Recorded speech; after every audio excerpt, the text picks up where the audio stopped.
15-ാം തീയതി അന്താരാഷ്ട്ര ഇസ്ലാമോഫോബിക് വിരുദ്ധ ദിനമായാണ് ലോകമെങ്ങും ആചരിക്കുന്നത്.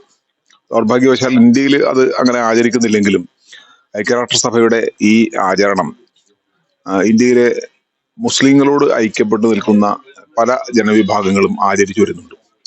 അതിന്റെ ഭാഗമായിട്ടാണ് ഒരു രാഷ്ട്രീയ നോമ്പ് എടുക്കാനായിട്ടുള്ള തീരുമാനം കേരളത്തിലെ കുറച്ച് ആക്ടിവിസ്റ്റുകൾ മുൻകൈയെടുത്ത് നടപ്പാക്കുന്നത്.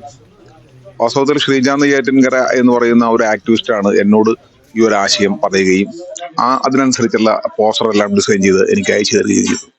അതിന്റെ അടിസ്ഥാനത്തിൽ ഞാൻ ഉൾപ്പെടെയുള്ള ദളിത് ബഹുജൻ പശ്ചാത്തലത്തിലുള്ള നിരവധി ആക്ടിവിസ്റ്റുകൾ ഇന്ന് ഒരു രാഷ്ട്രീയ നോമ്പ് എന്ന രീതിയിൽ ഇന്ത്യയിലെ മുസ്ലിങ്ങളോട് ഐക്യദാർഢ്യം പ്രഖ്യാപിച്ചുകൊണ്ട് ഒരു നോമ്പ് എടുക്കാൻ തീരുമാനിക്കുകയും അതിന്റെ അടിസ്ഥാനത്തിലാണ് ഇന്ന് ഇവിടെ വൈപ്പിനിൽ സാഹോദര്യ പ്രസ്ഥാനം എന്ന ഒരു ദളിത് ബഹുജൻ മൂവ്മെന്റിന്റെ ഭാഗമായി നിൽക്കുന്ന നോൺ മുസ്ലിംസ് ഉൾപ്പെടെയുള്ള ആളുകൾ നോമ്പെടുക്കാൻ തീരുമാനിക്കുകയും ഒരു സമൂഹ നോമ്പുതറ എന്റെ വീട്ടിൽ നടത്താൻ തീരുമാനിക്കുകയും ചെയ്തത്.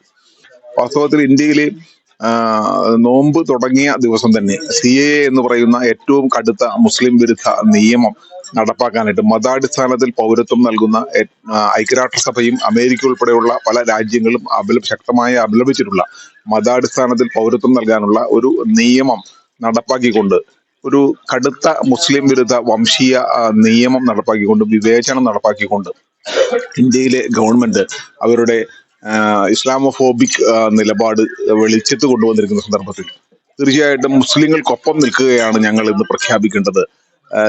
ഇന്ത്യയിലെ ദളിത് ബഹുജൻ ജനവിഭാഗങ്ങളുടെ ഉത്തരവാദിത്വമാണ് ഞാൻ കരുതുന്നത്. വിശേഷിച്ചും ശ്രീനാരായണ ഗുരുവിന്റെ അനുയായികൾ എന്ന രീതിയിൽ, ഡോക്ടർ ബാബാ സാഹേബ് അംബേദ്കറിന്റെ അനുയായികൾ എന്ന രീതിയിൽ ഇന്ത്യയിലെ ദളിത് ബഹുജൻ ജനവിഭാഗക്കാർ തീർച്ചയായിട്ടും മുസ്ലിങ്ങളോട് ഐക്യപ്പെട്ടുകൊണ്ട് അപരവൽക്കരണത്തിനെതിരായിട്ടുള്ള ഒരു സന്ദേശം നൽകാനായിട്ട് ഈ അവസരം ഉപയോഗപ്പെടുത്തുകയാണ് ചെയ്യുന്നത്. ആ അർത്ഥത്തിൽ ഇതൊരു രാഷ്ട്രീയ ഇടപെടൽ കൂടിയാണെന്നാണ് ഞങ്ങൾ കരുതുന്നത്.